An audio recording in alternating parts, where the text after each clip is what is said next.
Hi everyone. Today I'm going to read to you Alvin Ailey by Andrea Davis Pinkney, illustrated by Brian Pinkney. Enjoy. Alvin Ailey by Andrea Davis Pinkney, illustrated by Brian Pinkney. To Brian, my husband and dance partner, to my buddies James and Floyd.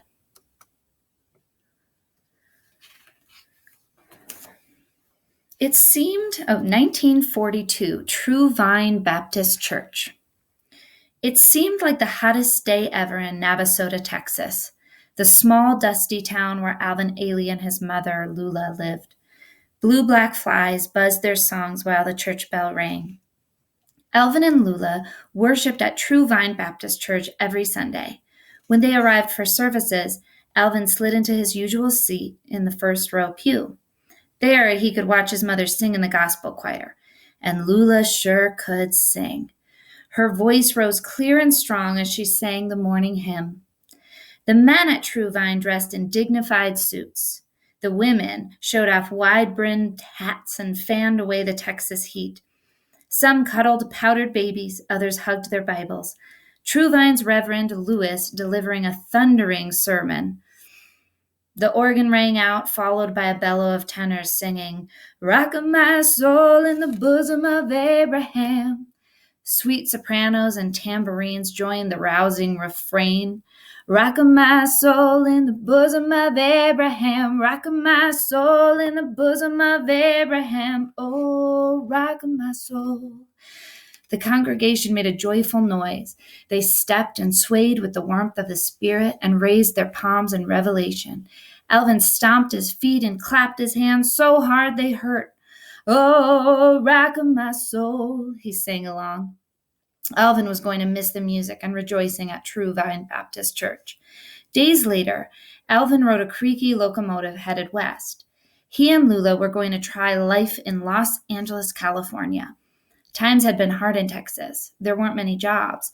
Lula wanted a better life for Alvin. She told him there were more opportunities in the city, more ways to make a decent living.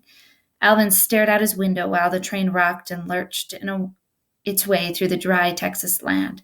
Life in the city would be so different. 1945 to 1947, Los Angeles. Los Angeles was a flashy town. Lula found plenty of work. Most mornings she left their apartment on East 43rd Place before sunrise, and she didn't return home until the sun was long past setting. Alvin didn't mind, though. On Saturdays and after school, he liked spending time alone, exploring the city streets. He strolled Central Avenue, where nightclubs such as the Club Alabama boomed with the sounds of big band jazz, swinging music that spilled out into the street, while the musicians inside rehearsed for the evening show. Alvin especially liked downtown Los Angeles, where the lights on the theater houses reflected off the pavement. There was the Orpheum Theater, the Biltmore, the Rosebud, and the Lincoln. Outside each theater, a blinking marquee announced the latest show. Pearl Bailey performing live, Billie Holiday, A Night of Blues, Duke Ellington and his band. The men who owned the theaters stacked handbills on their stoops. Each handbill announced coming attractions. Alvin collected them all. He dawdled along the sidewalk and spotted a handbill showing a black dancer, something Alvin had never seen advertised before. The paper said, "Coming soon to the Biltmore Theater, Katherine Dunham and her dancers in Tropical Revue."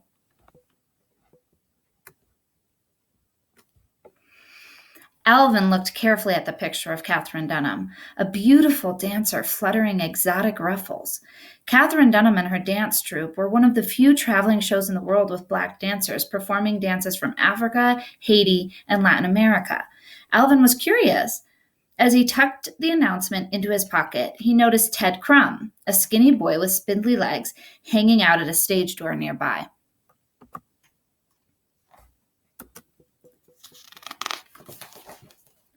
Ted knew all kinds of things about dance. He hoped to dance on stage someday. Ted told Alvin that Katherine Dunham's afternoon show was about to start and that they could see dancing like they'd never seen before. Alvin and Ted crept down the alley that led to the Biltmore's stage entrance. They kept quiet and out of sight. With the stage door open just so, they watched the splendor of tropical Revue. Katherine Dunham and her dancers swirled and lunged to the rhythms of West Indian drums. They were famous for Bahiana, a spicy Brazilian routine, and for a sizzling number called rumba with a little jive mixed in. Alvin's soul danced along when he saw Katherine Dunham's style. Alvin nudged Ted. "What is it that they're doing? What is that?" he asked. "That's modern dancing," Ted said. "Watch this."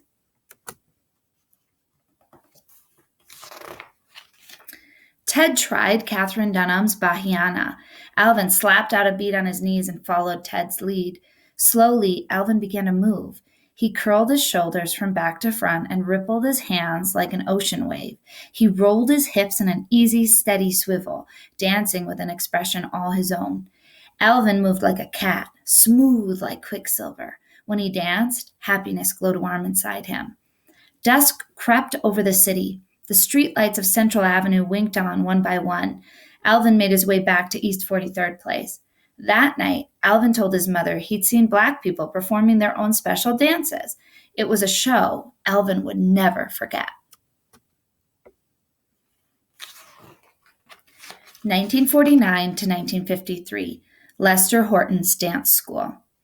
More than anything, Alvin wanted to study dance. But when Alvin arrived in Los Angeles, not everyone could take dance lessons. In 1949, not many dance schools accepted Black students, and almost none taught the fluid moves that Alvin liked so much. Almost none but the Lester Horton Dance Theater School, a modern dance school that welcomed students of all races. Lester's door was open to anyone serious about learning to dance. And at age 18, Alvin Ailey was serious, especially when he saw how Lester's dancers moved. One student, Carmen de Lavalade, danced with a butterfly's grace. Another, James Truitt, made modern dance look easy. But Lester worked his students hard. Sometimes they danced all day. After hours in the studio, droplets of sweat dotted Alvin's forehead. He tingled inside, ready to try Lester's steps once more. At first, Alvin kept time to Lester's beat and followed Lester's moves. Then Alvin's own rhythm took over, and he started creating his own steps. Alvin's tempo worked from his belly to his elbows, then oozed through his thighs and feet.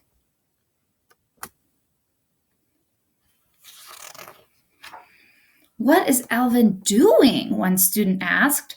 "Whatever he's doing, he's sure doing it fine," two dancers agreed. Some tried to follow Alvin's moves, but even Alvin didn't know which way his body would reel him next. Alvin's steps flowed from one to another. His loops and spins just came to him, the way daydreams do.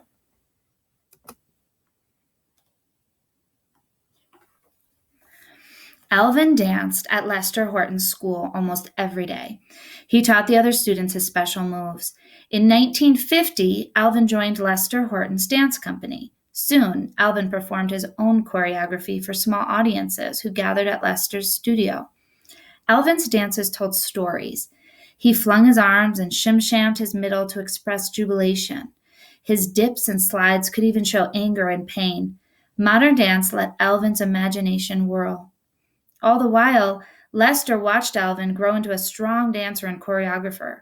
Lester told Alvin to study and learn as much as he could about dance. He encouraged Alvin to use his memories and his African American heritage to make dances that were unforgettable.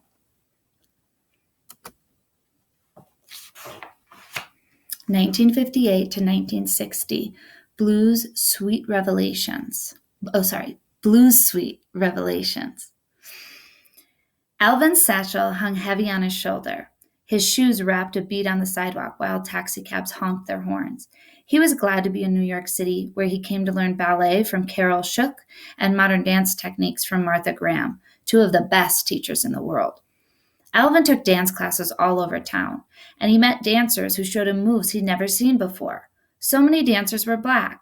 Like Alvin, their dreams soared higher than New York's tallest skyscrapers. Alvin gathered some of the dancers he'd seen in classes around the city. He chose the men and women who had just the right moves to dance his choreography. Alvin told them he wanted to start a modern dance company that would dance to blues and gospel music, the heritage of African American people. 9 dancers believed in Alvin's idea. This was the beginning of the Alvin Ailey American Dance Theater.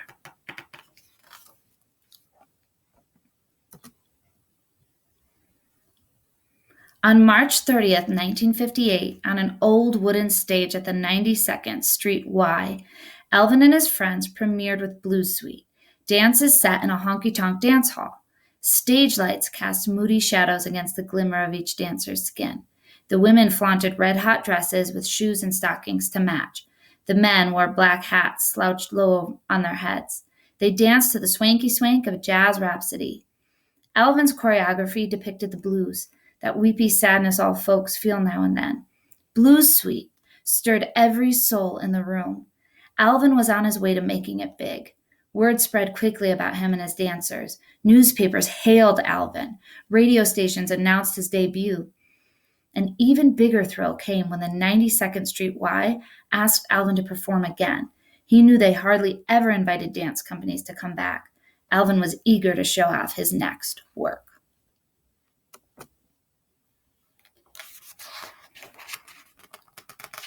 On January 31st, 1960, gospel harmonies filled the concert hall at the 92nd Street Y. Rock, rock, rock, rock my soul, ooh, rock my soul. Alvin clapped in time to the music, the same way he did when he was a boy. But now, Alvin rejoiced on stage in Revelations, a suite of dances he created to celebrate the traditions of True Vine Baptist Church in Navasota, Texas. The audience swayed in their seats as Alvin and his company gloried in their dance. High-stepping ladies appeared on stage sweeping their skirts. They danced with grace and haughty attitudes. Alvin and the other men jumped lively to the rhythm, strutting and dipping in sassy revelry.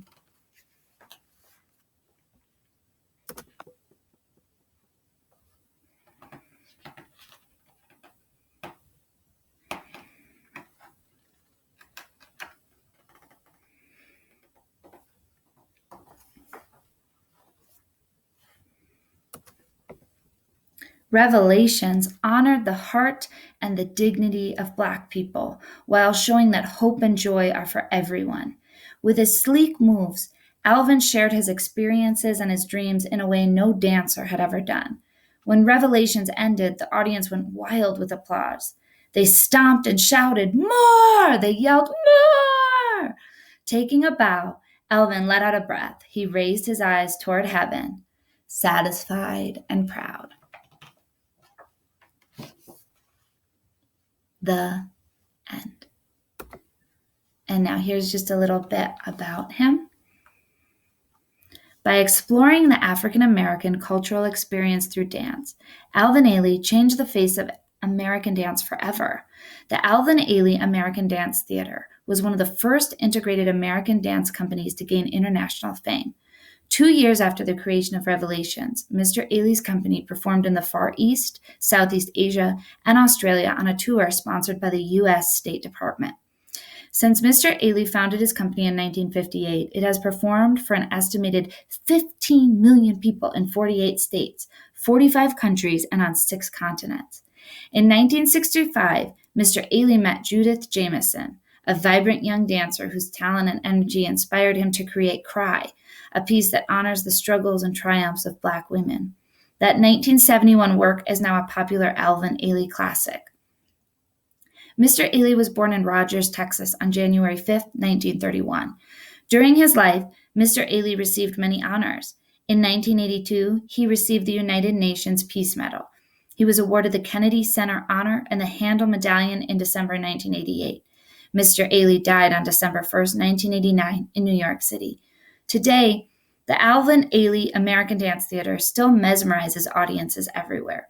Mr. Ailey's dance tradition continues at the Alvin Ailey American Dance Center, an accredited dance academy in New York City, where boys and girls study ballet, modern dance, and tap dance. The Alvin Ailey Repertory Ensemble, the resident company of the school, is a troupe of young dancers who perform throughout the United States.